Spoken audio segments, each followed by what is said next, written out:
마곡중학교 2학년 여러분 안녕하세요. 지난주 어린이날엔 잘 쉬었나요?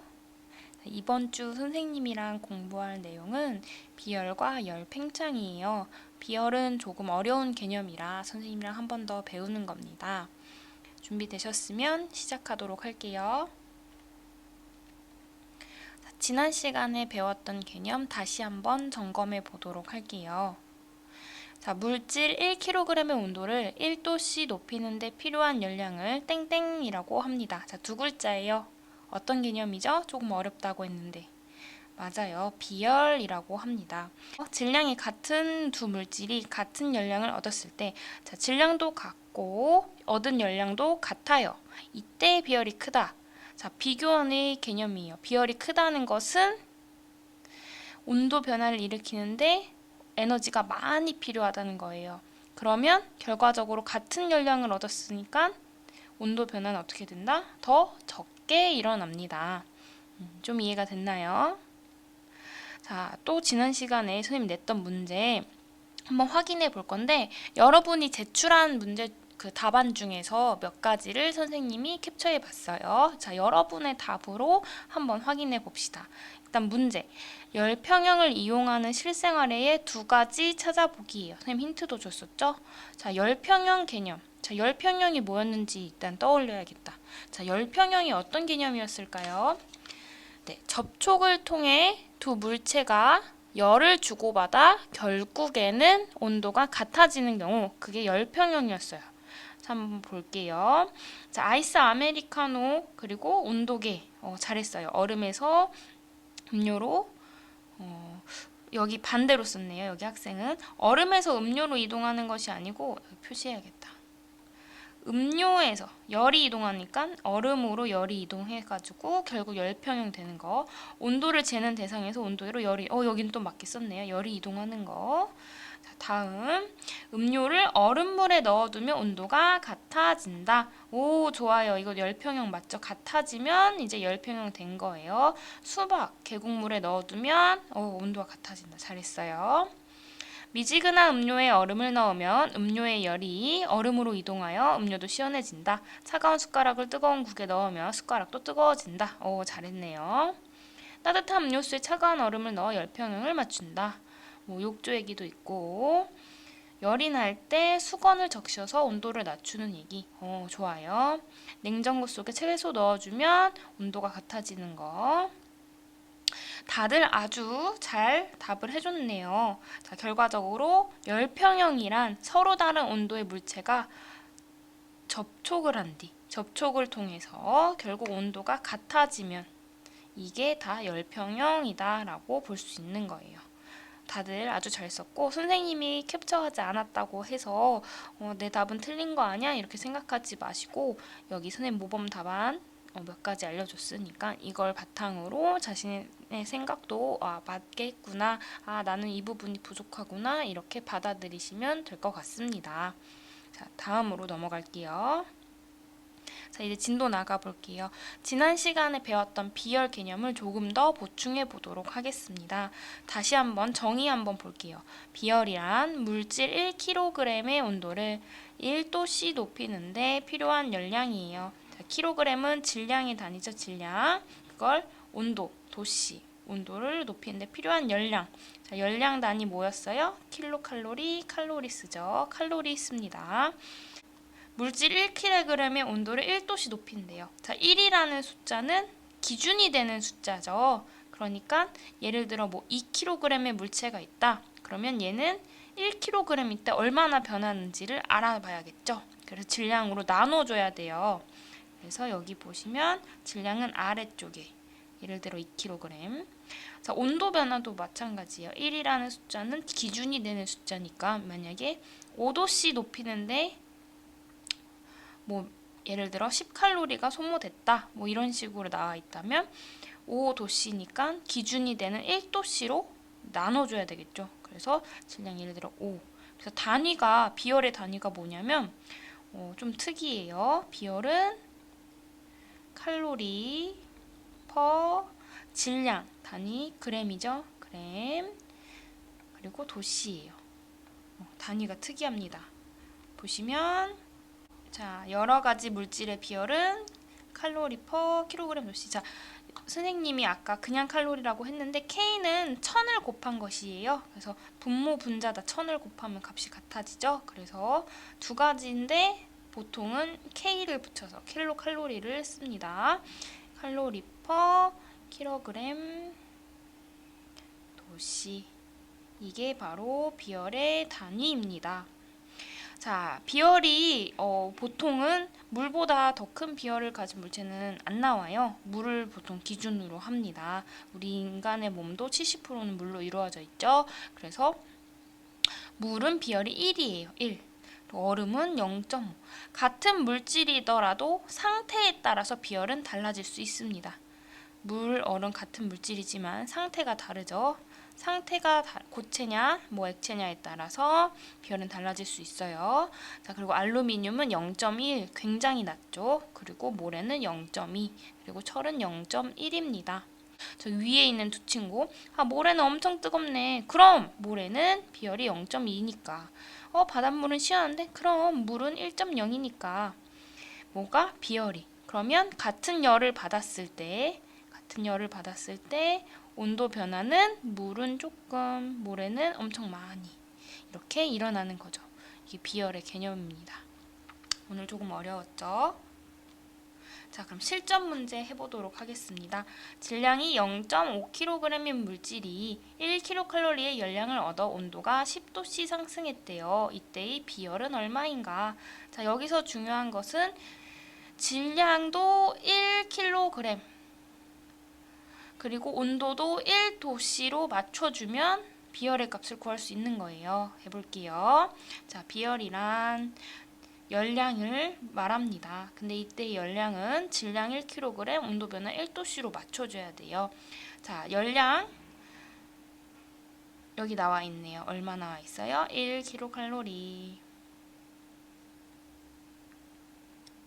질량 얼마예요? 0.5kg. 0.5. 온도 변화 얼마예요? 10도씨. 자, 계산해 볼게요. 10 곱해지고 10 곱해지고 5분의 1이니까 소수점으로 0.2죠. 자, 단위는 어떻게 붙이면 될까요? 단위는 킬로칼로리 퍼 킬로그램 도시 이렇게 하면 되겠죠. 0.2 킬로칼로리 퍼 킬로그램 도시 이렇게 하시면 됩니다. 여기서 질문 하나 해볼게요. 질량이 변하면 비열 값은 변할까요? 안 변할까요? 네, 변하는 값이다, 안 변하는 값이다? 안 변하는 값이에요. 비열은 변하지 않는 값이에요. 그래서 질량에 따른 변화 없습니다. 질량은 늘 우리가 1kg이라고 하는 기준 질량에 맞춰 계산하기 때문에 비열은 변하는 값이 아니에요. 자, 두 번째 질문. 그렇다면 물질의 상태가 변하면 액체에서 뭐 고체로 변한다든가 하면 비열 변화할 수 있을까요? 변화하지 않을까요? 이런 경우에는 변화합니다. 앞선 화면에서 봤었죠, 우리. 자, 물하고 얼음하고 비열 값이 달랐어요. 상태 변화는 물질의 비열이 달라지게 됩니다.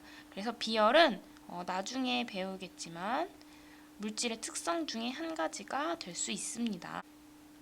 자, 이제 새로운 개념 두 번째, 열 팽창 보도록 할게요. 자, 우리 그 다리를 건너면서 이런 거 본 적 있을 거예요. 뭐 우리 학교 근처에 있는 다리 뭐가 있냐면 뭐 가양대교 있겠죠. 아니면 홍대 이런 데 놀러 갈 때 뭐 마포대교, 양화대교 건널 거예요. 근데 다리를 건너다 보면 덜컹 하는 소리가 납니다. 그럼 속으로 생각할 때 있죠. 이거 부실공사 아니야? 자, 부실공사일까요? 맞게 공사된 것일까요? 자, 아빠에게 물어봅니다. 다리를 지날 때 왜 계속 덜컹거리는 거예요? 다리의 연결 부분을 떼어놓았기 때문이야. 왜 떼어놓은 것일까요? 바로 열 팽창 때문입니다. 자, 문장으로 우리 쓰는 연습해야 되니까 이 부분은 우리 뒤에 가서 공부해 보기로 하고 열 팽창 개념 배워보도록 할게요. 열 팽창이란 물체의 온도가 올라갈 때 물체가 팽창하는 현상. 팽창이라는 것은 부피를 얘기합니다. 부피가 증가하는 현상을 열 팽창이라고 합니다. 열 팽창이 아예 없는 물질은 선생님이 알기로 거의 없는 걸로 알아요. 근데 아주 적게 변하는 물질은 꽤 있습니다. 뒤에 가서 자세히 알아보기로 하고. 자, 왜 부피가 올라가는지 보면 모든 물질은 무엇으로 이루어져 있냐면 입자로 이루어져 있죠. 열을 얻게 되면 입자 운동이 활발해집니다. 그렇게 되면 입자 사이의 거리가 자연스럽게 멀어지게 되죠. 자, 여러분도 활발하게 움직이면 여러분의 행동 반경이 넓어지죠. 예를 들면 수업 시간에는 활발하게 움직일 수가 없으니 여러분이 움직일 수 있는 공간의 넓이가 좁습니다. 하지만 쉬는 시간이나 방과 후에는 자유롭게 움직이죠. 활발해지죠. 그러면 여러분 친구와의 거리도 멀어질 수 있잖아요. 그것과 마찬가지로 물체가 열을 받게 되면 입자의 운동이 활발해지고 그래서 그 결과 거리가 멀어져 부피가 팽창하게 됩니다. 이게 열팽창이에요. 비열에 비해서는 열팽창 개념 좀 이해하기 쉽죠. 자, 열팽창의 예를 한번 보도록 할게요.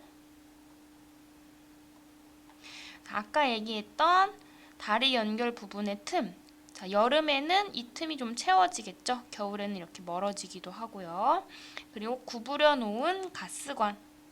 그리고 기차선로 사이의 틈. 이런 경우 다 열팽창의 예에 해당합니다. 가스관 구부려 놓은 거는 가스도 열팽창 일어날 수 있어요. 이것도 생각하셔야 돼요. 자, 열팽창은 그래서 이거 너무 불편한 우리 일상생활에 불편한 현상이야 라고 이해할 수 있는데 편하다 불편하다 뭐 이렇게만은 받아들이지 않았으면 좋겠어요. 이 열팽창이라는 물질의 특성을 이용해서 우리는 다양한 일상생활 용품에 벌써 이용하고 있습니다. 그중 한 예가 바이메탈이라는 거예요. 바이는 그리스어로 두 개, 두 가지, 두 방향 뭐 이런 걸 뜻하는 거고 메탈은 쇠를 의미하죠. 그래서 무슨 뜻이냐면 특성이 다른, 열팽창 정도가 다른 두 가지 쇠를 이용하여 전기밥솥, 전기장판 같은 전열기 이런 데에 설치해서 과열을 방지하는 역할을 하는 거 다 바이메탈이라고 부릅니다. 바이메탈이라는 건 무엇이냐면 열팽창 정도가 다른 두 개의 물질을 붙여 놓아요. 두 개가 붙어 있게 되면 한쪽이 길어져 버리면 짧은 쪽의 방향으로 휘어지는 현상. 이게 바이메탈의 핵심 원리입니다. 그래서 뭐 전기밥솥, 전기장판 같이 가열기구, 전열기구에는 바이메탈이 정말 많이 이용됩니다. 여기뿐만 아니라 우리 두꺼비집이라고 부르는 그런 곳에도 뭐 바이메탈, 전기퓨즈 뭐 이런 거 사용되죠. 과열이 되면 접촉이 끊어져서 전기가 흐르지 않도록 하는 곳, 거기엔 다 이 바이메탈이 들어갑니다. 여러분 머리할 때 쓰는 고데기라고 부르는 뭐 그런 것에도 들어가고요. 굉장히 많이 쓰이고 있습니다. 자, 이제 조금 구체적으로 더 다른 예 해볼게요. 바이메탈 말고 다른 예는 고체랑 액체의 열팽창을 이용한 예예요. 이건 뭐냐면요. 철근 콘크리트 건물 같은 경우에는 굉장히 과학적이고 효율적이고 경제적인 재료 두 가지입니다. 철근과 콘크리트는. 근데 철근과 콘크리트가 왜 그러냐 하면은 시멘트하고 철근하고 열팽창 정도가 같아요. 그래서 건물을 지었을 때 오랜 시간이 지나도 여름과 겨울을 다 보내도 열팽창 정도니까 같으니까 이 틈이 잘 벌어지지가 않아요. 근데 만약에 열팽창 정도가 다른 소재를 사용했더라면 여름에는 뭐 철근이 막 많이 팽창하고 겨울에는 또 많이 줄어드니까 틈이 자꾸 벌어져서 건물이 부식이 잘 된다거나 그런 일이 생기겠죠. 그래서 철근과 콘크리트는 굉장히 경제적이면서 과학적인 그런 소재라고 볼 수 있습니다. 또 하나 여러분 중에 벌써 이렇게 치과 치료 받은 분들이 있을 텐데 선생님도 금리가 하나 있는데요. 이런 치아 충전재, 뭐 충치가 생겨서 떠내고 남은 자리를 채우는 이런 소재는 본래의 치아랑 열팽창 정도가 같은 물질을 쓴다고 합니다. 그리고 내열 유리로 만든 실험기구, 이거 굉장히 중요한데요. 여러분 뜨거운 물에 유리를 담궜다가 차가운 곳에 두게 되면 깨지는 경우가 종종 있습니다. 하지만 내열 유리 같은 경우에는 열 팽창이 잘 일어나지 않는 유리이기 때문에 일상생활에서 아주 유용하게 쓸 수 있죠. 그래서 실험기구 같은 경우에는 온도에 상관없이 실험을 해야 편하잖아요. 그래서 대부분 내열 유리를 사용합니다. 그렇지 않은 경우에는 온도가 급격하게 올라갔는데 깨진다거나 하면 되게 위험하겠죠. 자, 그럼 기체에 대한 얘기를 선생님이 안 했는데 기체 얘기도 잠깐 해볼게요. 기체는 어떤 특성이 있냐면 이미 입자 사이의 거리가 많이 멀어요. 그리고 물질에 관계없이 일정하게 팽창합니다. 그래서 이거에 관련해서는 고등학교 때 아주 심도 있게 다룹니다. 그래서 우리는 고체와 액체는 물질마다 팽창의 정도가 다르다. 하지만 기체는 물질에 관계없이 일정하다. 이 정도만 알고 계시고 넘어가면 됩니다. 단 중요한 점. 어느 상태든 고체, 액체, 기체 어느 상태든 열 팽창은 다 일어납니다. 이해됐죠? 자, 그럼 이제 대답해 봅시다. 자, 차를 타고 다리를 건너갈 때 덜컹거리는 걸 느꼈을 거예요. 이거 부실공사 아니야? 라고 생각하면 될까요? 아니죠. 자, 다리를 지날 때 왜 계속 덜컹거리는 거예요? 자, 우리가 대답해 줍시다. 다리 연결 부분을 떼어놓은 까닭은 열팽창이라는 말을 쓰시면 됩니다. 우리나라는 여름과 겨울이 있죠. 자, 이제 좀 생각해 봤나요? 자, 말해 봅시다. 여름철에 온도가 올라가 팽창할 때 접촉한 부분이 부서지거나 변형되는 것을 방지하기 위해 떼어놓았다.